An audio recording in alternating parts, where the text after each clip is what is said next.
दास बन के आए वो भगवान इस पृथ्वी पे है, उतरे अवतरित हुए, वो माता से जन्म नहीं हुआ उनका। 84 बंधन कटे ये कीनी कल्प कबीरे, भवन चतुर्दश लोक सब ये टूटे जम जंजीरे। अंत कोट ब्रह्मांड में वो बंदी छोड़ कहाए, सो तो पुरुष कबीरे हैं वही जननी जने नमाए।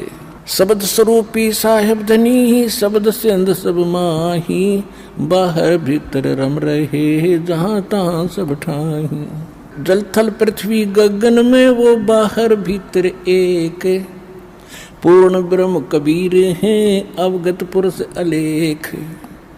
सेवक होके उतरे इस पृथ्वी के माही, जीव उदाहरण जगत गुरु बार बार बलि जा। मेरा जन्म ना गर्भ बसेरा, मैं बालक बन दिखलाया। काशी नगर जल कमल पर डेरा, वहाँ जुलाहे ने पाया। मात पिता मेरा कुछ नाही, ना मेरे घर दासी। जुलाहे के सुत आन कहाया, यू जगत करे मेरे हासी। 5 तत्व का धड़ नहीं मेरा, मैं जानू ज्ञान अपारा। 2 सत स्वरूपी नाम साहेब का, वो ही नाम हमारा।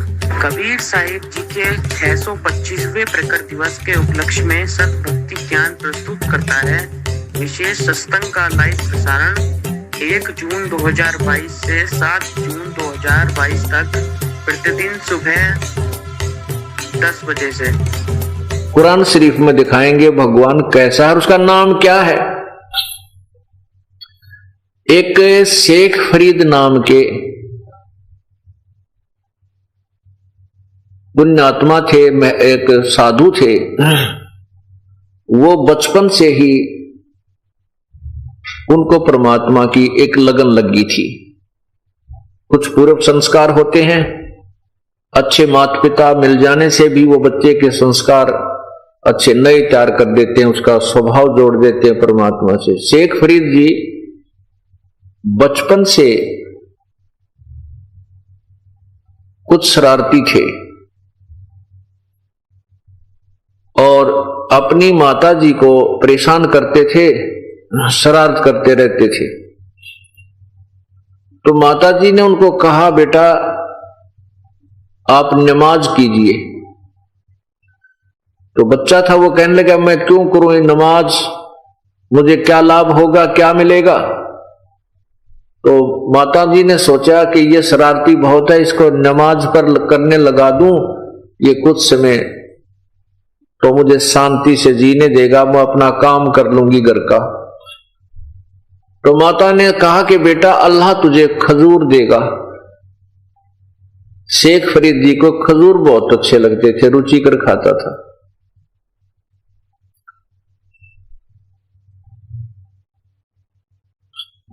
मां के मुख से ये वचन सुने तो शेख फरीद जी ने कहा कि मां बता फिर कैसे नमाज करनी है, कितनी बार करनी है।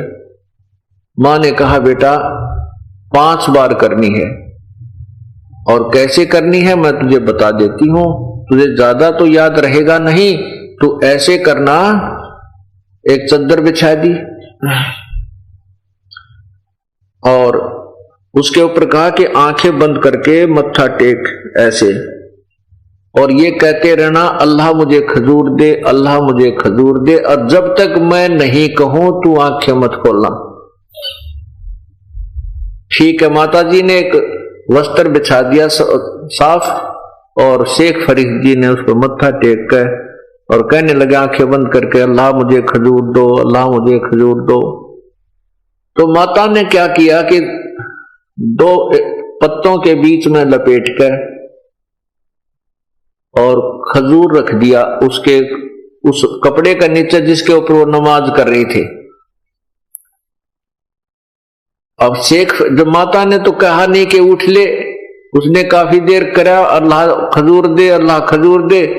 मां नहीं बोली तो उठ कर चल पड़ा और कहने लगा मां आप तो झूठ बोलती हो, अल्लाह ने खजूर तो दिया ही नहीं, मैं नहीं करूं आज के बाद नमाज, बहका दिया मेरे को।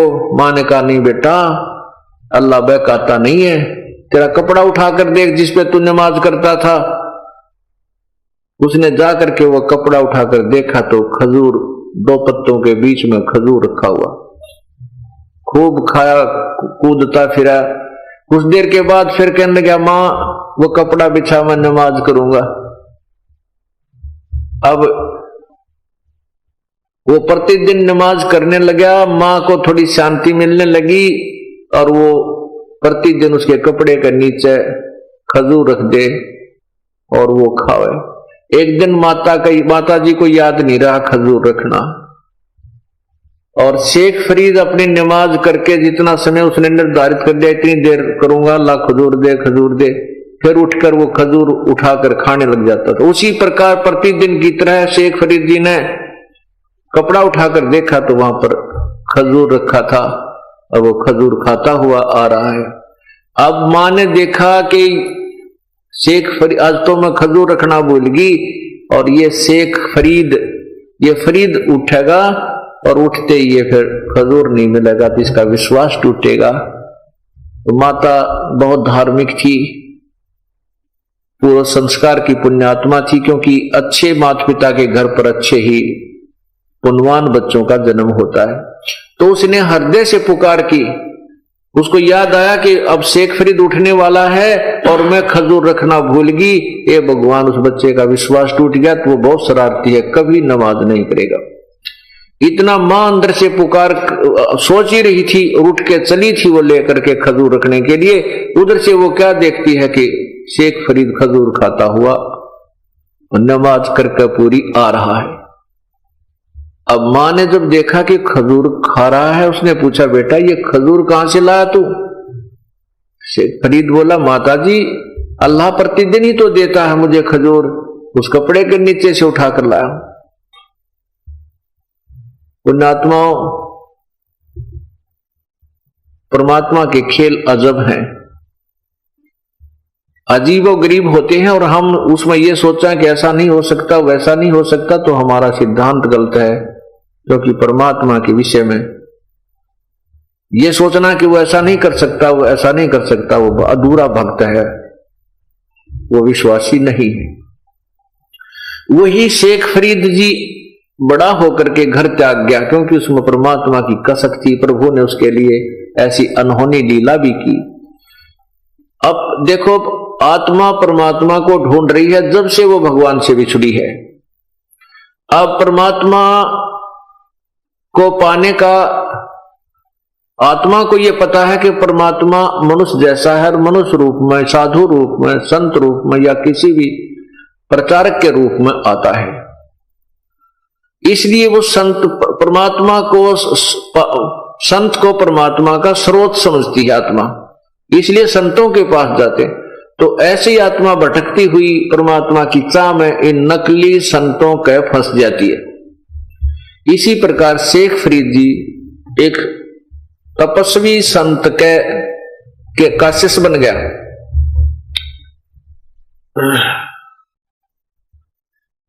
वो संत जो था तपस्वी था, तप करने को कहता था, और कहता था कि तप करने से परमात्मा के दर्शन हो जाते हैं, परमात्मा अल्लाह की प्राप्ति होती है। तो उस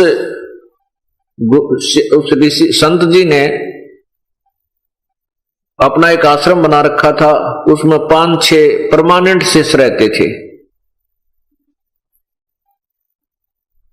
उन सभी शिष्यों में जो शेख फरीद था वो सच्चे दिल से सेवा करता था और गुरुदेव के हृदय में बसा हुआ था। क्योंकि जिसने भगवान चाहिए वो आगा पीछा नहीं देखता, उसको केवल उसका उद्देश्य यही होता है कि मेरी कोई क्रिया भंग ना हो जाए, जिससे मेरे गुरुदेव रुष्ट ना हो जाए, मेरी क्री कराई भक्ति भंग ना हो जाए। तो वो गुरुजी जो थे, वो संत जो थे, वो हुक्का पिया करते थे, और 5-6 जो शिष्य रहते थे परमानेंट, उन्होंने अपने प्रतिदिन की सेवा बांट रखी थी कि भाई सोमवार ने ये करेगा, मंगल ने ये करेगा, बुध ने ये करेगा, शुक्र ऐसे बृहस्पति ने ये करेगा। तो उनकी सेवा में क्या था? खाना बनाना गुरुदेव का और खाना खिलाना। हुक्का भर के देना सारा दिन, चाहे वह 20 बार पीवे, चाहे 10 बार पीवे, चाहे 1 बार पीवे। और वो गुरुजी का एक विशेष वो था कि रोटी खाते ही हुक्का जरूर पिया करता। अब कोई भी कार्य होता विशेष तौर से वो गुरुदेव शेख फरीद को बुलाकर कहते थे। अन्य शिष्य जो रहते थे उनमें ईर्षा बन गई कि गुरुजी तो इस शेख फरीद को महत्व ज्यादा देता है, तो उन सब ने मिलकर एक स्कीम बनाई, क्यों ना इस शेख फरीद को गुरुदेव के हृदय से गिरा दें, कुछ ऐसी घटना घटा दें। उन्होंने सबने मिलकर कहा कि अब के वर्षा के दिन हैं और गुरुजी की सेवा में कोई भंग करवा जाएंगे इस तरह शेख फरीद से, और गुरुजी इतने क्रोधी हैं कि इससे नाराज हो जाएंगे। वो गुरुजी इतना गुस्से वाला था कि रोटी खाने के बाद यदि 2 मिनट हद 5 मिनट यदि हुक्का भरना लेट हो जाए तो बैंत उठाकर लठ उठाकर उन चेला ने कुटिया करता जिस दिन उसकी ड्यूटी होती, और फिर उससे कई दिन तक सेवा नहीं लेता था। इतना क्रोधी था, उससे रुष्ट हो जाता था। ये स्कीम बनाई कि आज इसको जब ये खाना बनाकर गुरुदेव ने खिला ले, शेख फरीद की ड्यूटी आ गई उस दिन की, तो उन्होंने स्कीम के अनुसार अपने षड्यंत्र के तहत शेख फरीद जब रोटी बनाकर खाना बना करके गुरुदेव को खिलाने लगा तो पीछे से आग बुझा दी। वह जो हुक्के के लिए तैयार करते थे वो अग्नि बुझा दी उन शिष्यों ने कि आज इसका लठ लगेंगे और कई दिन तक भगवान ये गुरुजी इनसे नाराज हो जाएंगे, तुम्हारा काम बढ़िया सेट हो जाएगा। अब शेख फरीद को तो पहले पता था, प्रतिदिन की तरह अग्नि हुक्का भरने के लिए तैयार कर रखी थी। वो तो आराम से अपना गुरुदेव को खाना खिला कर बर्तन रख कर और हुक्का की चलम लेकर के चला। देखा तो वहां आग बुझी हुई है, उसके तो पैरों तले की जमीन खिसक गई। उस आश्रम से आधा पौना किलोमीटर की दूरी पर एक गांव था छोटा सा, और बाहर की तरफ एक माई, ऐसे वो वर्षा का मौसम था, वो चूल्हा जलाने की चेष्टा कर रही थी शाम के समय, और वो आंख फूक धुआं मार रही थी, फूक लगा रही थी।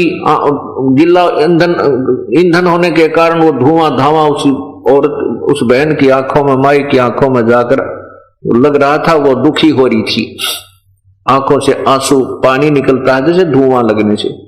शेख फरीद ने धुआं उठता देखा कि सामने वाली झोपड़ी उस घर में अग्नि जल रही है। तो भाग कर फुल स्पीड तक दौड़ कर चलम हाथ में लेकर दौड़ लिया और जाते ही जल्दी से कहा, माई मुझे आग दे दे, माई मुझे आग दे दे। वह बोली, भाई मैं बोली, बाबा जी न्यू आग नहीं मिला है, आग फुड़वा रखी मैंने धुएं में, जब यह आग बनी है तू आग फुड़वा ले तो अपने जब आग मिला तो ना। अब उसको तो शेख फरीद ने तो ये सोचा या माई शायद आंख फोड़ने के बदले आग देगी, इतनी देर मत कर, कदे गुरुजी नाराज ना हो जा। कहने लगा, माई ले अपना दे का चमटा आंख में और काट का आंख वहां धरती, ले माई मना आग दे दे, थोड़ी सी जल्दी दे दे। अब उस माई ने देखा इसने तो सचमुच आंख काट के बाहर रख दी, वह कांप गई सारी। कदे इनके गुरुजी नाराज हो जाए, तेरे को शराप दे दे। उसने तो चूल्हे मत सारी आग बाहर कर दी।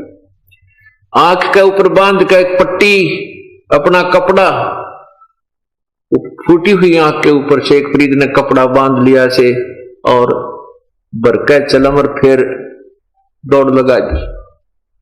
आंख में तक एक जो थोड़ा सा कोई कुणक भी गिर जाना, कोई जरा सा भी कण मिट्टी का, वो भी रवा दिया कर इंसान को। और उसने चलो आंख फोड़कर न्यारी धर दी और कोई महसूस नहीं किया कि मेरे गुरुजी नाराज ना हो जाए। अब वो दौड़ा आ रहा था। अब गुरुजी ने देखा का तो भाई कुछ लेट कर दिया, हुक्का भरना आवाज लगाई रहे शेख फरीद, हुक्का ला बेटा। अब शेख फरीद वहां नहीं था, दूसरी आवाज लगाई, तीसरी जब आवाज लगाई रहा, कित मर गया, आज कहां मर गया तू, अभी तक हुक्का नहीं भर के लाया।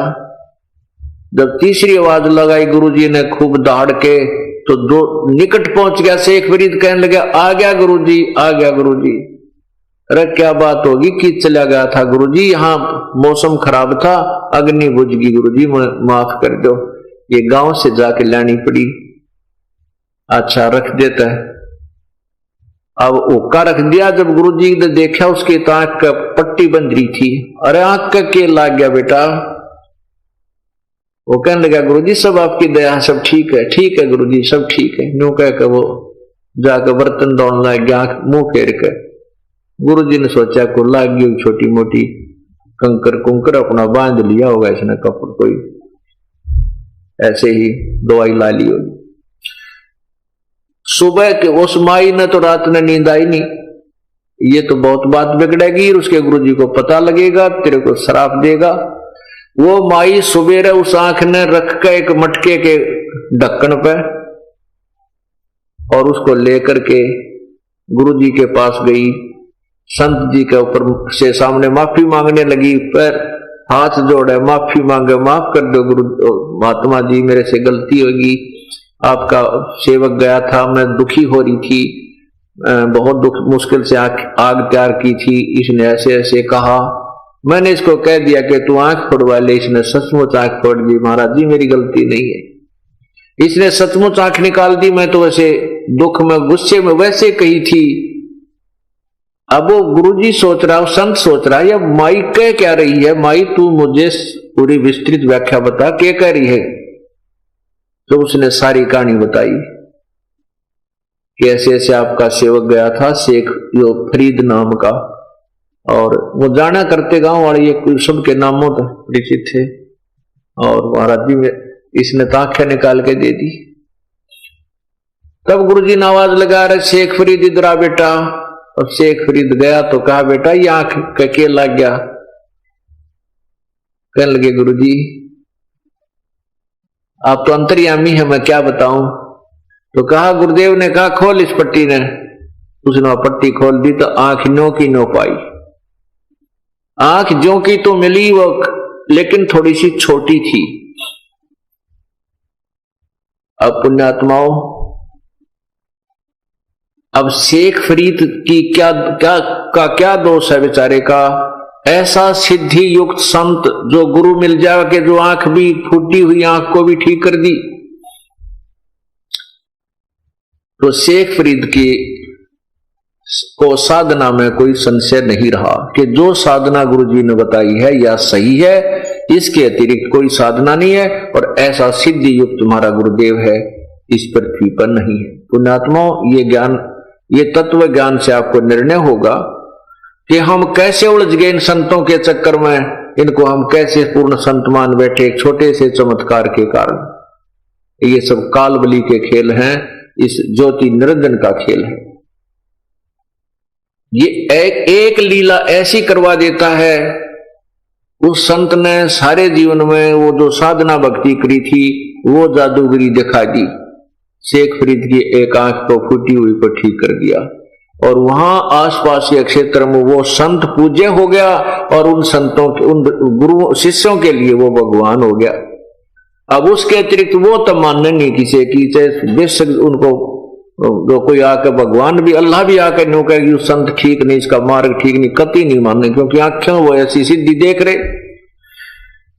एक सिद्धि से ही एक संत की आज तक महिमा गाई जाती है। कोई छोटा सा चमत्कार किसी गांव में हो गया होगा, उसके गुणगान गाए जाते हैं, और वो कई पीढ़ी तक उसकी मंडी बनाकर आज पूजा जा रहा है। और यहां पर ये लाखों की संख्या में संगत आती है, और प्रत्येक के घर में कितने कितने चमत्कार हो रहे हैं, गिनती को नहीं। देखो, आप सुबह बताया था कि प्रत्येक भगवान में कुछ शक्ति है, और जिस भी भगवान का जो साधना करता है उसको छोटी मोटी हल्दी की गांठ वो जरूर दे देता है पंसारी बनाने के लिए। जो जाकी सरना बसे ताको ताकी लाज, जल सो ही मछली चढ़ जा बह जाते गजराज। अब जो भी संत जिस भी भगवान की साधना करता है उससे उसको लाभ जरूर मिलता है, उसके लेवल का, उसके सतर का। अब जैसे किसी की मित्रता तहसीलदार से है, और तहसीलदार की जो दोस्ती है, तो तहसीलदार के पास जब वो जाएगा, उसका कोई छोटा मोटा रजिस्ट्री का काम होगा तो तहसीलदार अपनी कुर्सी पर बैठा कर सारा काम करवा देगा, चाय पियाओगा। लेकिन उसकी मित्रता तहसीलदार से, फिर उसका काम डीसी ऑफिस में आएगा तो वो कुछ नहीं करा पाएगा। इसी प्रकार परमात्मा कहते हैं हम उस समर्थ का, पूर्ण परमात्मा तत् ब्रह्म परम अक्षर ब्रह्म का शरणा लें, उसकी शरण में जाएं जिससे हमारे सारे काम ठीक हो।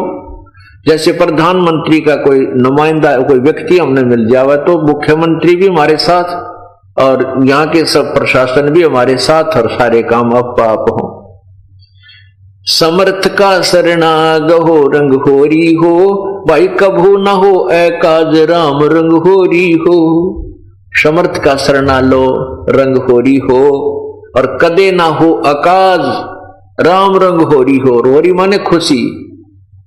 पूर्ण परमात्मा की शरण में जाने से आपकी सदा खुशी रहेगी, कभी अकाज नहीं होंगे, यानी आपके सारे काम ठीक हो जाएंगे। यदि हम छोटे भगवानों के, निम्न सत्र के भगवानों की आसरा लेंगे, वो अपने सत्र का लाभ जरूर दे देंगे, लेकिन मोक्ष नहीं, और कोई कर्म दंड आ गया तो उसको ठीक नहीं कर सकते। अब शेख फरीद की जो आंख थी, ये संस्कार प्रारंभ से नहीं फूटी थी, ये तो इत्फाक फूटी थी। जैसे मोरध्वज के लड़के को मोरध्वज के लड़के ताम्रध्वज को भगवान श्री कृष्ण ने कटवाया था आरे से, स्वयं ही उसको ठीक कर दिया। ये कर सकते हैं। और उन्हीं की भक्ति करने वाला संत भी छोटी मोटी ऐसी कोई क्रिया सिद्धि दिखा सकता है। शेख फरीद की आंख प्रारब्धवश नहीं फूटी थी, वो इत्फाक फूटी थी, और उसको अपनी सिद्धि से उसने ठीक कर दिया। उस सिद्धि दिखाने में उस संत को कई वर्षों की पुण्य कमाई समाप्त करनी पड़ी, ऑटोमेटिक हो जाती है। तो इस प्रकार अब शेख फरीद ने को जो अपने उसके गुरुदेव ने मार्ग विधि बताई, वह पक्की गांठ बांध ली, पक्का दृढ़ निश्चय हो गया कि हमारे गुरुजी पूर्ण है, मेरी आंख भी ठीक कर दी। इन्होंने जो विधि भक्ति की बताई है वह ओके है, उसमें कोई डाउट नहीं है। इस कारण से पूरा दृढ़ता के साथ गुरुदेव के बताई क्रिया को, यानी तप को कर रहा था।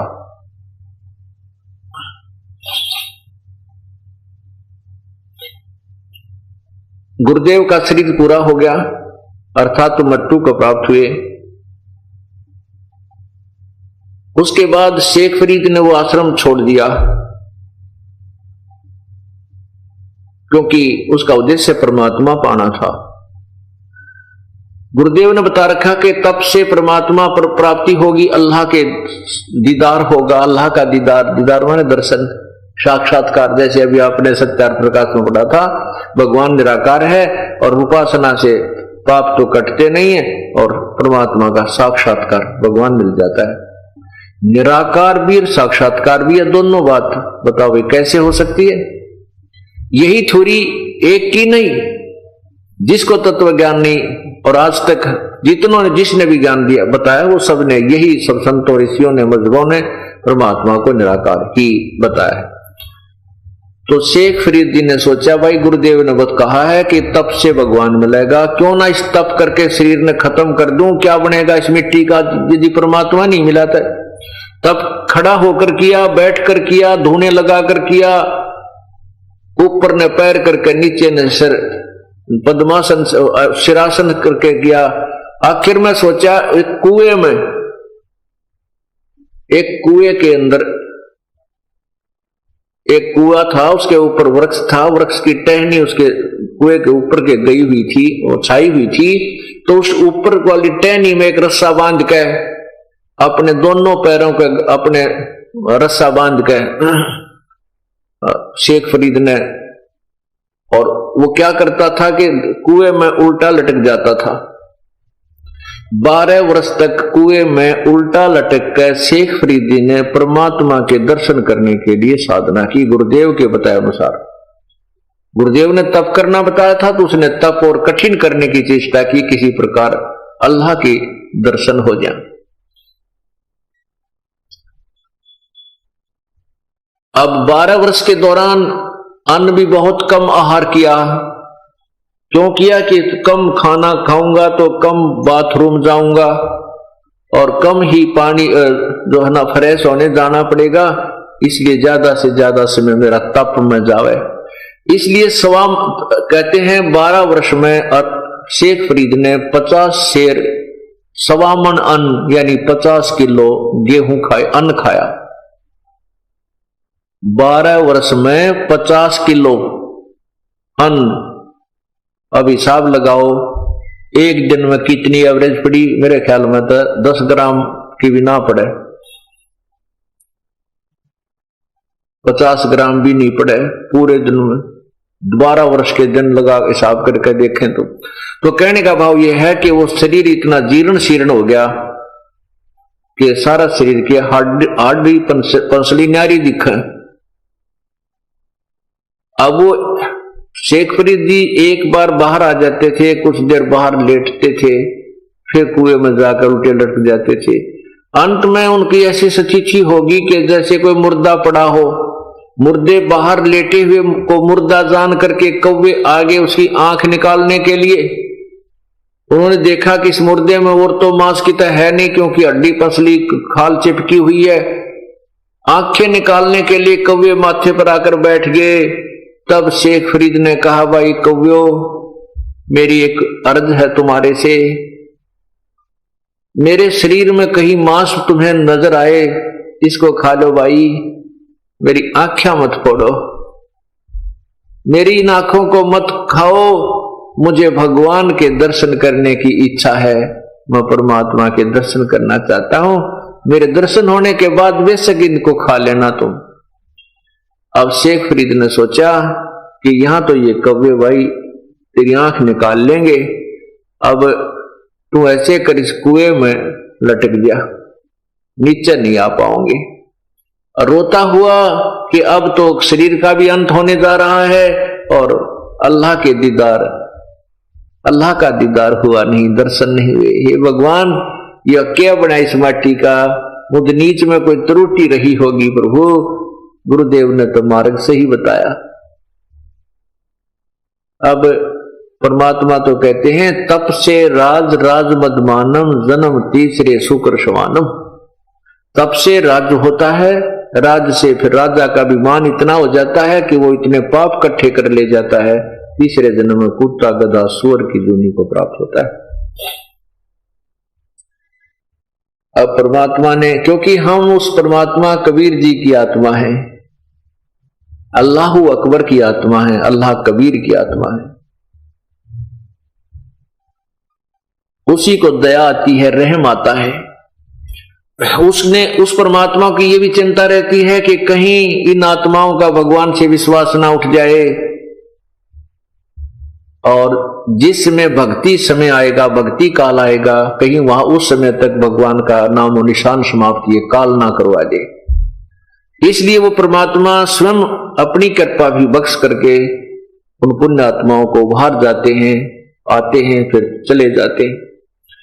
पूर्ण परमात्मा यानी अल्लाह अकबर, वो भगवान कबीर सतलोक से चलकर आए और कुएं के ऊपर प्रकट हो गए एक मनुष्य शरीर में। अब शेख फरीद कुएं में उल्टा लटका हुआ था।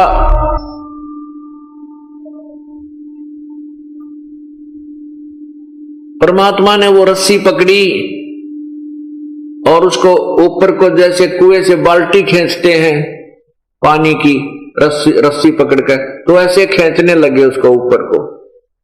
शेख फरीद ने सोचा कि कोई ये गडरिया है, गवाला है, जंगल में बच्चे जो पाली जाते थे, गडरिये होते थे, वो क्या करते थे, शेख फरीद के उस रस्से को पकड़कर ऐसे हिला देते थे। वो कभी कुएं की दूसरी तरफ जाके लगता था, कभी दूसरी तरफ जाके लगता था, ऐसे सिर पे हाथ लगा लेता था। वो बच्चे उनको ऐसे छेड़छाड़ करते रहते थे। तो शेख फरीद जी ने सोचा, ये कोई गवाला आ गया, तुझे परेशान करना चाहता है। उसको कहने लगा, जब वो इतने वो ऐसे करते करते परमात्मा ने उसको बाहर निकाल लिया, उल्टा लटके हुए को। शेख फरीद मंद मंद स्वर में कहता है कि भाई तू मुझे मत छेड़, मैंने क्या बिगाड़ा है तेरा, मैं अपना काम कर रहा हूं, तू अपना काम कर। परमात्मा ने कहा आप क्या काम कर रहे हो महात्मा जी? कहने लगे भाई मैं अल्लाह के दर्शन के लिए, परमात्मा प्राप्ति के लिए प्रयत्न कर रहा हूं। परमात्मा ने कहा, कबीर परमेश्वर ने कहा कि भाई मैं वो अल्लाह अकबर हूं, मैं परमात्मा हूं। शेख फरीद कहने लगा भाई मजाक ना करे, अल्लाह तो निराकार है, अल्लाह तेरे जैसा थोड़ा ही है। परमात्मा ने पूछा फिर अल्लाह कैसा होता है? कि वो तो बेचून होता है। बेचून माने निराकार, फॉर्मलेस। प्रभु ने कहा क्या अल्लाह निराकार है? हाँ जी। तब परमात्मा ने कहा रे बोली आत्मा, अब वो चीज निराकार है जिसको तू निराकार कह रहा है और उसके देखने की प्रयत्न कर रहा है, उसके दीदार के लिए तू पांव पीट रहा है, प्रयत्न कर रहा है, शरीर गाल दिया। नादान अपनी छुरी से देख ले तू कह के रहा और कर क्या रहा। एक तरफ तो भगवान को कहते निराकार है, वो दिखाई थोड़ा ही देता है, और फिर कहता मैं उसके दर्शन के लिए प्रयत्न कर रहा हूं। तो परमात्मा कहते एक ना भूला दो ना भूली, भूली सब संसारी। सबका भूल लगी हुई है ये। अब देखो शेख फरीद जी के एकदम वो सारे जो अंदर के गलत ज्ञान से जो माइंड के सक्रिय गलत फटोरे थे वह सारी त्रुटि दूर होगी। एक सेकंड के अंदर समझ में आ गया सचमुच। एक तरफ तो मैं उसको निराकार कह रहा हूं और फिर उसके दीदार के लिए यहां देखो शरीर को खत्म करने जा रहा हूं। उस शेख फरीद ने सोचा ये भगवान तो नहीं है, नहीं हो सकता क्यों, लेकिन भगवान का बाखबर जरूर है। ये परमात्मा के बारे में जानने वाला तत्वदर्शी अवश्य है। न्यू के न्यू उल्टा लटके पैर पकड़ दिए परमेश्वर के। कहने लगे हे महात्मा मुझे परमात्मा अल्लाह के पाने की विधि बता दे। तब भगवान ने कहा कि ठीक है भाई, ऐसे अन्न ना खाने से, शरीर को सुखा देने से भगवान नहीं मिलता। आप कुछ आहार कीजिए, ज्यादा भी मत खाओ, इतना मत खाओ कि अंगड़ाई टूटने जमाइया और भक्ति भी ना होए, और इतना भी मत खाओ कि ये तुम्हारे शरीर कंडम हो जा, खत्म हो जा, मुड़ जा, ये कमल भी सीधे ना रहे, ये कमर न्यों होगी तेरी, जो क्या पड़ा सारा काम बिगड़ गया। तो शरीर तेरी के सतुरता है भाई, इसको अपना अच्छी तरह कपड़ा तो तन ढक कर रख और अल्प आहार कर, थोड़ा खाना खा ले, ज्यादा मत खा, पर खा अवश्य। व्रत रखने से बात नहीं बनेगी। जैसे गीता जी के अध्याय नंबर 6 के मंत्र 16 में कहा कि अर्जुन ये योग यानी परमात्मा की प्राप्ति की साधना सिद्धि न तो अधिक खाने से और न बिल्कुल न खाने वाले की, ना गणे सोने वाले की, ना गणे जागने वाले की सिद्ध होती है। अर्थात ना तो गणा खाने वाला भक्ति कर सकता, ना कति ना खाओ जो व्रत रखता है वो भी, उसकी भक्ति भी व्यर्थ है। और जो लोग दिखावा सारी रात जागे वो भी ढोंग कर रहा है, ना गणे जागने वाले की, और ना तड़ सुबह सांझ पड़कर सोए, तड़के 8 बजे उठे, उसकी भक्ति नहीं सिद्ध हो सकती। यानी हिसाब का खाना खावे, अपनी नींद भी ले और भक्ति भी करे, तब ये भक्ति सफल होती है। आहार करे, बिल्कुल खाना नहीं छोड़े। तो शेख फरीद जी ने उस परमेश्वर का संग किया, उनको गुरु धारण किया और नाम जपया, तब यथार्थ भक्ति करके अपने मोक्ष की साधना बनाई। तो का साधना कबीर परमेश्वर ने कहा कि शेख फरीद जी आपने परमात्मा को, अल्लाह को किस आधार पर निराकार माना? वो कहने लगे जी हमारे कुरान शरीफ के अंदर भगवान को निराकार लिखा है।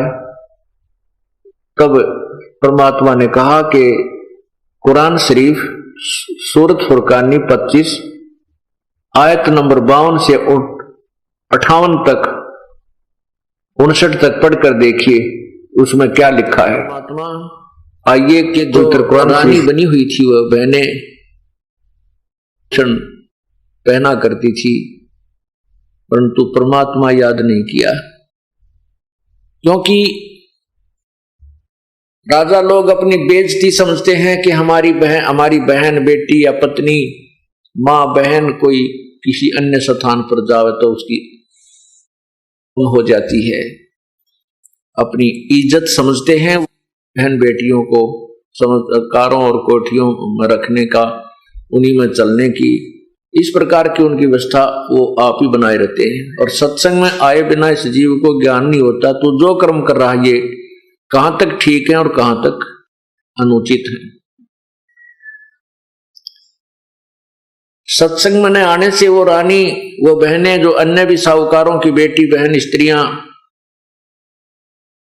जो अच्छे खाना खाया करती थी, किसमिस काजू मिलाकर खीर हलवे बनाकर खाती थी, बांदियां सेवा किया करती थी, एक परमात्मा के नाम बिना, होय होय कबीर एक हरि के नाम बिना वो नार कूतिया हो, गली गली भौंकत फेरे फिर टूक न डाले कोई। वही रानी या ऊंचे घर की, जो जिसको ऊंचा घर मानते हैं हम, लेकिन संत कहते हैं ऊंचा वो है जो बुरे काम से दूर हो, भगवान बचता हो, वो चाहे किसी जाति किसी मजहब का है। उसी को परमात्मा धनवान मानते हैं कि कबीर सब जग निर्धना धनवंता ना कोई, धनवान उसी को जानिए जिस पर राम नाम धन होए। तो वो लड़की, उस स्त्री वाली आत्मा, उस बहन वाली आत्मा फिर कुतिया बन जाती है और कुतिया बनके उन्हीं महलों के बाहर गली में आकर के वो जन्म लेती है। सर्दी का मौसम होता है, ऊपर से वर्षा हो जाती है, ओले बर्फ गिर जाती है और वो कुतिया, वही आत्मा जो महलों में रहती थी, पर्दों में रहती थी, भगवान की महिमा से वंचित रही, सत्संग में नहीं आ सकी, वो कुतिया बनकर और गली में लेटी हुई है, जो गद्दों पर विश्राम किया करती थी। अब भूख लगती है, जो काजू और किसमिस के हलवे जूठे छोड़ा करती थी, बांदिया खाया करती थी, आज वही कुतिया बनकर वही आत्मा जो भगवान नहीं बजा करती थी, झूठे टूक के लिए तरस रही है, छोटे रोटी के झूठे टुकड़े के लिए तरस रही है। कहते हैं वो फिर वहां जाती है सरायों में, पहले धर्मशालाओं के अंदर अतिथि गण आते जाते थे, रुकते थे, अपनी रोटियां लाते थे वहां, तो वहां कहते हैं उस सराय के सामने खड़ी होकर वह रानी वाली आत्मा और वहां शोर मचा रही है, हु कर रही है टूक के लिए। कुत्ता सामने बैठा होता है, खाना खाने वाला आहार कर रहा है, अपनी रोटी खा रहा है, और कुत्ता या कुतिया जो सामने बैठी है वो एक टूक के लिए ऐसे देखती रहती है, शायद अभी तेरी तरफ कोई ये फेंक दे, शायद अभी एक टूक तेरी तरफ फेंक दे, ऐसे देखते रहते, ऐसे जैसे अब आया है। लेकिन वो तो उसकी मर्जी है, कब याद आ उसका भी सामने कुत्ता बैठा टूक डाल देखो ना डालू, एक ऐसा ने कमा वो खाकर रोटी गाड़ कर छालना चाल पड़े, टूक भी ना डाले। तो कहने का भाव ये है कि ये दुर्गति उस नादान आत्मा ने क्यों करवा ली, क्योंकि वो सत्संग में नहीं आई, संतों का संग नहीं किया, परमात्मा के महिमा से वंचित रही, उसने अपने उसी काम को श्रेष्ठ माना जो उस भवनों में उनको, उस महल में, उस जेल में उनको सुनने को मिला था। हम उनको तो वो भवन मान रही थी, संत उनको जेल मानते हैं, वो तो कैद हैं ये ऐसे उच्च घरों की लड़कियां औरतें जो, और परमात्मा की महिमा ना सुनने से क्या कहते, नक बेसर नक पवणी पैर थी हार हमेल, सुंदरी से कुतिया वणी देख परमात्मा के खेल, देखो साहिब के खेल।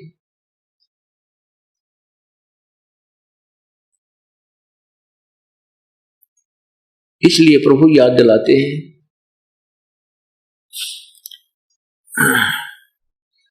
और बात तेरे काम न आवे तू संतो शरण लाग रे, के सोवे गफलत में बंद जाग जाग नर जाग रे, जाग जाग नर जाग रे। और बात तेरे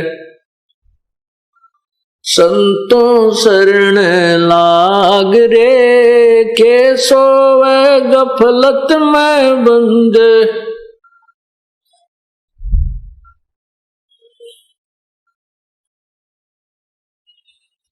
इस तन सराय में जीव मुसाफिर, करता रहे दिमाग रे। तन सराय में जीव मुसाफिर, करता रहे दिमाग रे। रात बसेरा कर ले डेरा, चले सवेरा त्याग रे, चले सवेरा त्याग रे। और बात तेरे काम न आवे, के सोवे गफलत में बंदे।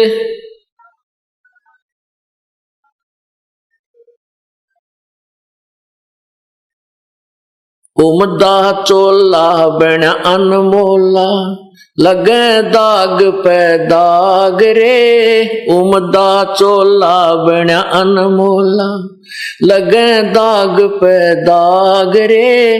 2 दिन की गुजरान जगत में, क्यों जले बिरानी आग रे, जले बिरानी आग रे। और बात तेरे काम न आवे, के सोवे गफलत में बंद।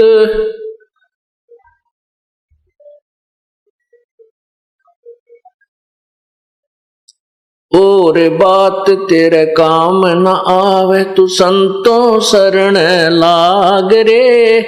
के सोवे गफलत में बंद।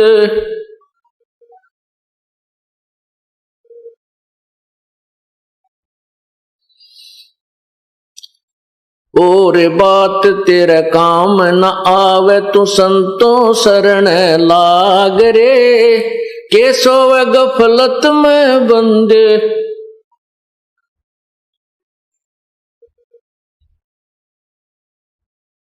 भाई हर सुमरे सो हंस कवावे, कमी करो दी कागरे। हर सुमरे सो हंस कवावे, कामी करो दी कागरे। बोरा नबर में विष के बन में, चल बेगमपुर बाग रे, चल बेगमपुर बाग रे। और बात तेरा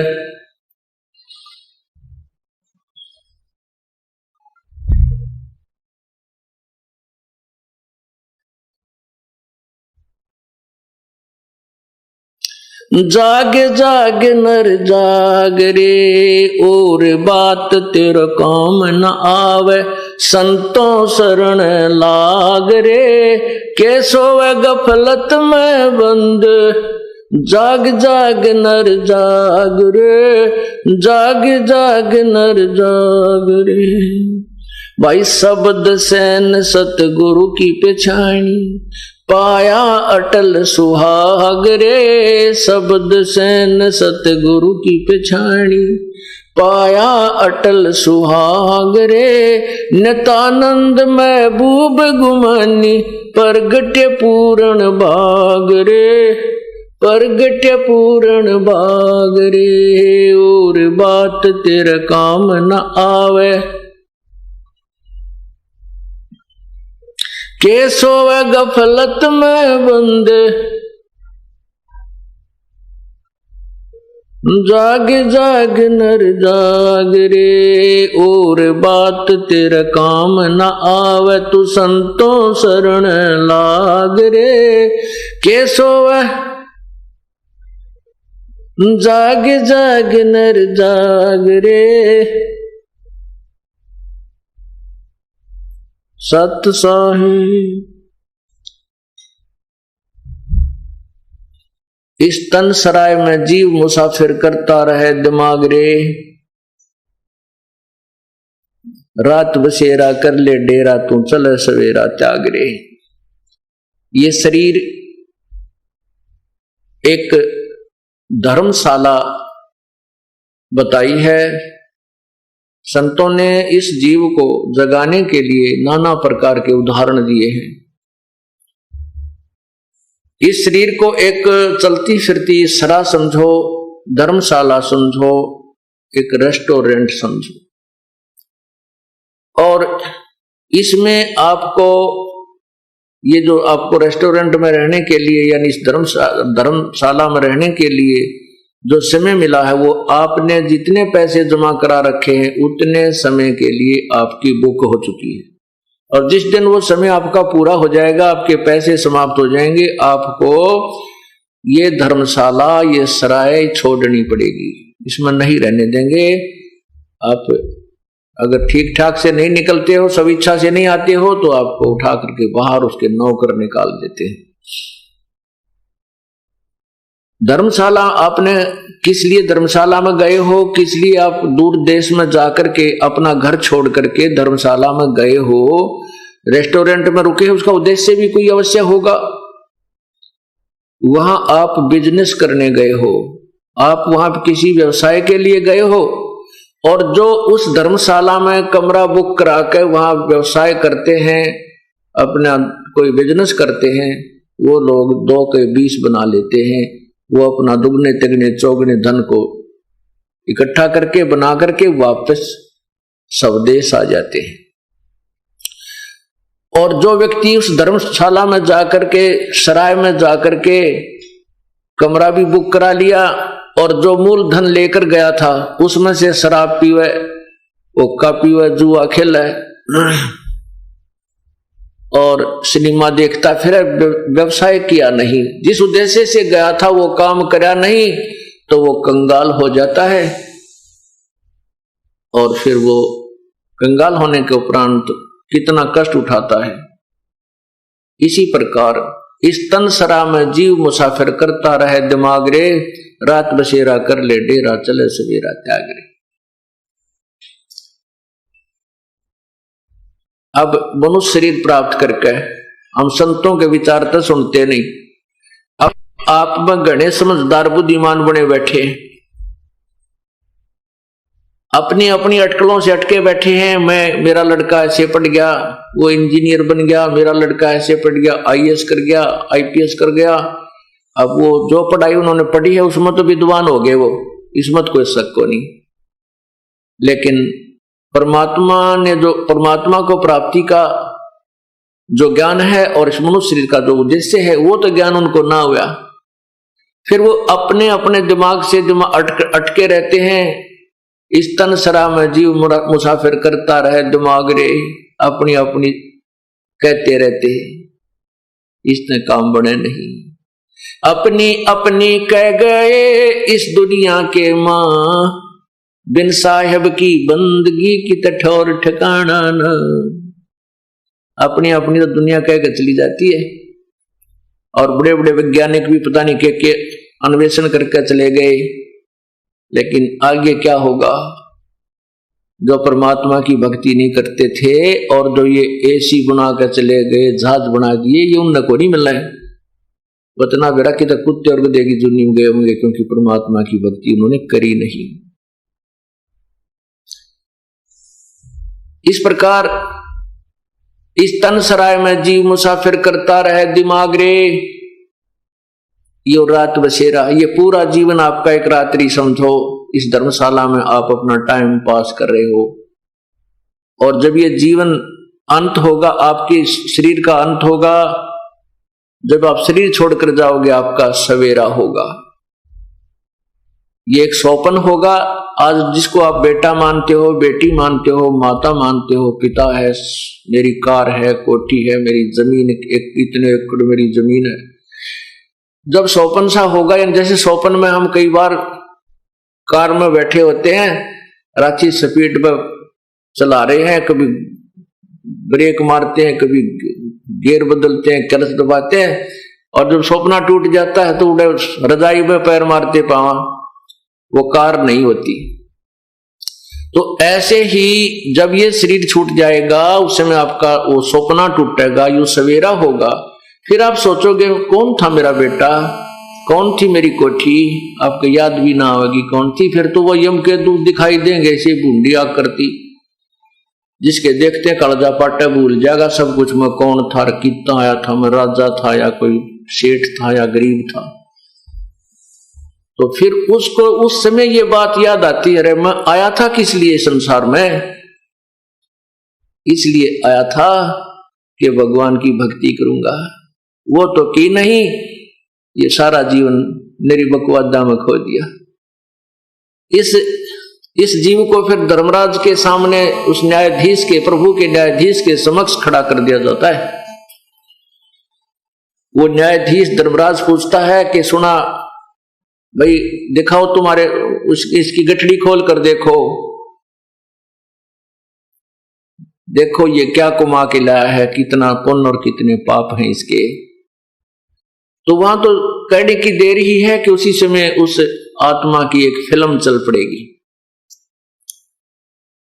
तो वो क्या देखते हैं, धर्मराज कहता है, अरे नालायक, जब तू यहां से गया था क्या कह रहा था कि हे भगवान मुझे एक बार मनुष्य शरीर दे दो, मैं आपकी भक्ति करूंगा, परमात्मा बजा करूंगा, कोई बकवाद नहीं करूंगा, ना शराब मांस तंबाकू नहीं पीऊंगा, चोरी ठगी जारी नहीं करूंगा, मैं नेक नीति से आपको याद किया करूंगा प्रभु।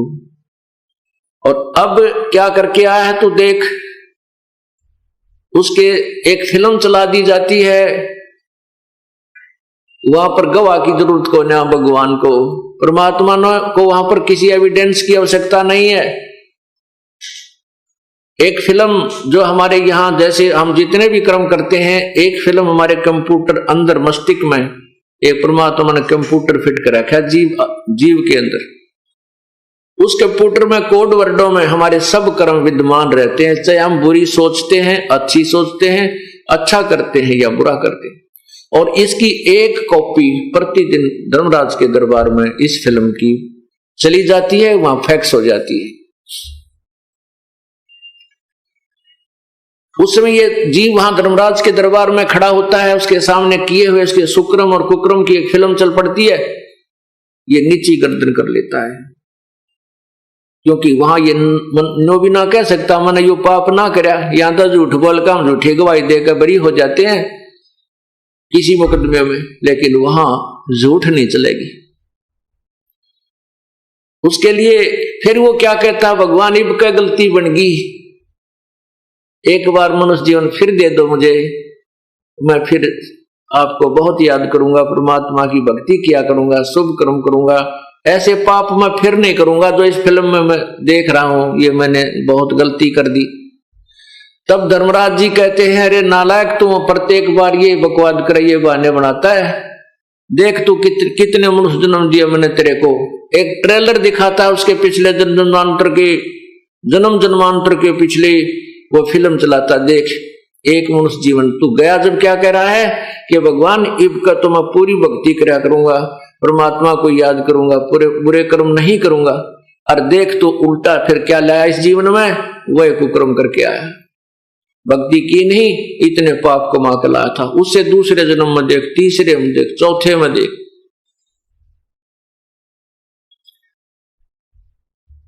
फिर उसको कहते हैं कि चल बेटा इब तो तू गधा बन, फिर कभी तुझे मनुष्य शरीर प्राप्त होगा, फिर देख लेंगे के कला तोड़ेगा तू।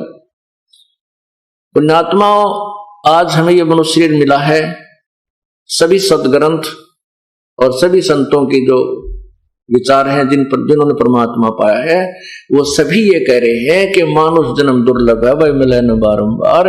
और जैसे तरवर तो पत्ता टूट जाओ फिर नहीं लागे डर, ये मनुष्य जीवन तो आपके हाथ से ऐसे छूट जाएगा, जब ये शरीर छूट जाएगा तो जैसे पत्ता वृक्ष से टूट के गिर जाता है, पुनः स्थापित नहीं किया जा सकता उसके ऊपर, वो व्यर्थ हो लिया, वहां से खत्म हो चुकी उसकी स्थिति, उसका संबंध ही नहीं रहा उससे। इसी प्रकार मृत्यु के उपरांत ये प्राणी यहां से चला जाता है, इस परिवार से, उस शरीर से उसका फिर लिंक नहीं रहता। फिर तो कभी फिर मनुष्य जीवन उसको प्राप्त होगा, और फिर ना क्या पता कोई संत मिले ना मिले, कोई तत्वदर्शी संत मिले और मनुष्य जीवन भी हो जाए, तत्वदर्शी संत ना मिला तो फिर डले ढोकर चले गए, फिर भी ये व्यर्थ रहा। इस प्रकार परमात्मा हमें याद दिलाते हैं कि उमदा चोला बना अनमोला, ये लगे दाग पे दाग रे, या 2 दिन की गुजरान क्यों जला बिरानी आग रे। बिरानी आग, बिरानी आग कैसे जल रहे हैं और दाग पर दाग कैसे लग रहे हैं। हम अपने स्वार्थवश ऐसा घिनौना कर्म कर देते हैं, किसी की डाका मार लेते हैं, कोई और घटिया कर्म कर लेते हैं पैसे कमाने के लिए, किधर मिलावट कर देते हैं। परमात्मा के पास एक बहुत ही सेंसिटिव बैलेंस है, बहुत ही जो त्रुटि रहित एक तुला है, उसके अंदर वो तोलता रहता आपके जो जैसे भी कर्म आप करते हो, और फिर उन किए हुए पापों का आपको परिणाम भोगना पड़ता है। एक व्यक्ति उच्च अधिकारी था, उसने एक उच्च पुलिस अधिकारी था, उसके पास एक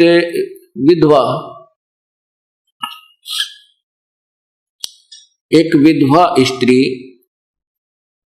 दरखास्त लेकर गई, प्रार्थना लेकर गई कि मैं बचपन, मेरा एक ही लड़का हुआ था, मैं विधवा हो गई थी, मेरे 18 एकड़ जमीन मेरे जो यहाँ के हकीकी अर्थात इस मेरे देवर जेठ आदि प्रयोग करते थे, मुझे उसमें से कुछ हिस्सा दे देते थे। मैं अपने घर पर पीहर में अपने माता पिता की वहां रह रही थी, वहीं पर मैंने अपने बच्चे को पढ़ाया लिखा बड़ा किया है, पाला पोसा है। अब ये जवान हो गया है और मैं अपनी जमीन मांगने के लिए, प्राप्त करने के लिए उन देवर जेठों से कहा, प्रार्थना की, तो उन्होंने मना कर दिया, कृपा मेरी जमीन मुझे दिलवाएं। अब उस बड़े अधिकारी ने उस स्त्री से कहा, उस बहन से कहा कि आप दरखास्त दे जाओ, मैं इंक्वायरी करता हूं। उसने उसकी इंक्वायरी करवाई तो उसको पता चला कि उनके अभी कब्जा नहीं हुआ था। कुछ एक ऐसा नियम है कि इतने वर्षों तक उसके नाम चल पड़े दूसरे व्यक्ति के, तो उसके कब्जा माना जाता है, फिर वो मालिक उसको ग्रहण नहीं कर सकता। उस अधिकारी को ने पता करवाया कि उस पर कोई कब्जा नहीं है और आसानी से उसको छुड़वाया जा सकता है। अब उस अधिकारी के मन में लालच आ गया कि 16-17 एकड़ जमीन है, कई लाखों रुपए की है, और इस स्त्री के पीछे कोई अप्रोच का आदमी भी नहीं है। इन सब प्रकार से सोच के उसने जब वो जिस दिन वो बुलाई थी वो स्त्री वहां गई बहन, उस अधिकारी ने कहा कि तेरी जमीन नहीं छूट सकती, इस पर तक कब्जा हो चुका है। हाँ, मैं तुझे ऐसा कर सकता हूं कि उनसे 10-20 हजार 50 हजार रुपए दिला सकता हूं, नहीं तो वो भी नहीं मिलेंगे। उसमें 10-20 हजार 50 हजार रुपये बहुत होते थे और वो करोड़ों की जमीन थी, तो उसको 20-30-50 हजार रुपये में राजी करके और तहसील में उसके अंगूठे लगवा कर रजिस्ट्री अपने नाम करवा ली, अपने बच्चों के नाम, अपने बेटे के नाम करवा दी। इकलौता पुत्र था उस पुलिस अधिकारी के। अब वो वृद्धा, वह बेचारी बुढ़िया अपने बच्चे ने लेकर 50 हजार रुपये लेकर के की तो रहने लगी। अब उस अधिकारी का एक ही पुत्र था, अच्छा पढ़ लग गया, एसडीएम की नौकरी लग गया, ब्याह की तैयारी हो रही थी, शादी की तैयारी थी, उसी दिन एक्सीडेंट को प्राप्त हो गया। ओए होए, जिस बेटे के लिए उसने ऐसा कुकर्म किया, उस वृद्धा की आत्मा दुखाई, वो बेटा ही ना रहा, जिस बेटे को सुखी करने के लिए उस नादान आत्मा ने अपनी पावर का दुरुपयोग किया, अपनी शक्ति का सत्ता का दुरुपयोग किया, फिर वो टक्कर मार कर रो रहा है, टक्कर मार मार रो रहा है। याद दिलाते हैं परमात्मा, संत जन आकर के हमें प्रभु की महिमा, उसके विधान से परिचित कराते हैं कि उमदा चोला बना अनमोला, लगे दाग पे दाग रे, या 2 दिन की गुजरान जगत में क्यों जड़ा बिरानी आग रे, या बिरानी आग अपने ऊपर घेर ली उसने। पुण्यात्माओं, ये सभी जो समाज में कुरीतियां फैल रही हैं, समाज में जो अराजकता फैल रही है, समाज के अंदर जो मानव समाज के अंदर आज प्रेम रहा नहीं, केवल पैसा पैसा दिखाई देता है, भाई बहन का प्यार नहीं, माता पिता का प्यार नहीं, केवल स्वार्थ इतना गहन हो चुका है कि इंसान कति बेशर्म हो लिया। इसका यही कारण है कि उसको तत्व ज्ञान नहीं है, वह भगवान से के विधान से पूर्ण परिचित नहीं है, सत्संग में नहीं आता है। जो इंसान सत्संग में आएगा उसको परमात्मा के विधान से विधान का ज्ञान होगा, फिर वो गलती नहीं करता।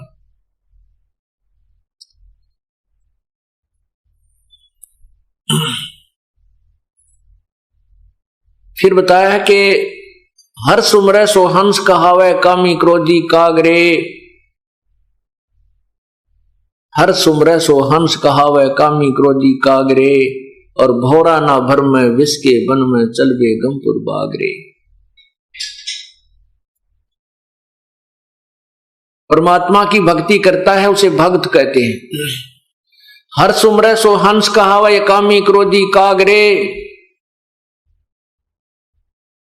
हंस, एक अच्छे भगत को हंस के उपाधि से संबोधित किया जाता है। हंस,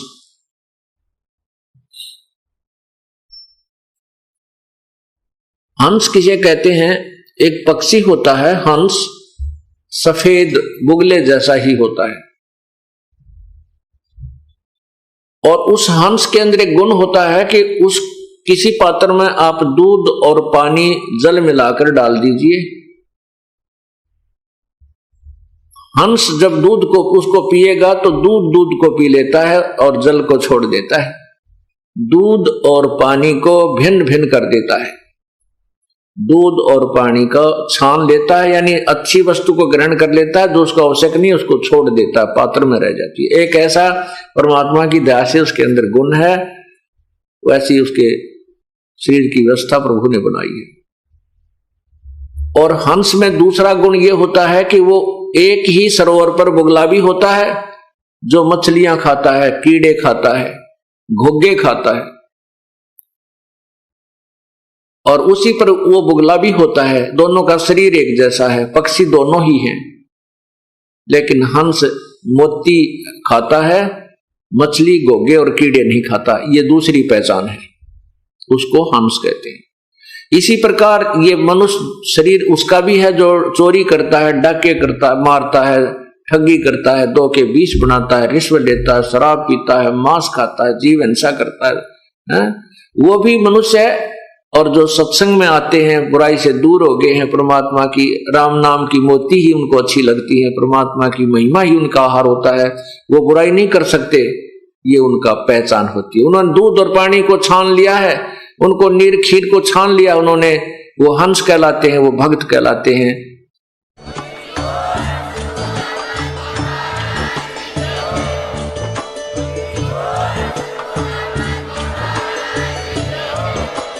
कबीर साहिब जी के 625वें प्रकट दिवस के उपलक्ष्य में सत भक्ति ज्ञान प्रस्तुत करता है विशेष सत्संग का लाइव प्रसारण 1 जून 2022 से 7 जून 2022 तक प्रतिदिन सुबह 10 बजे से।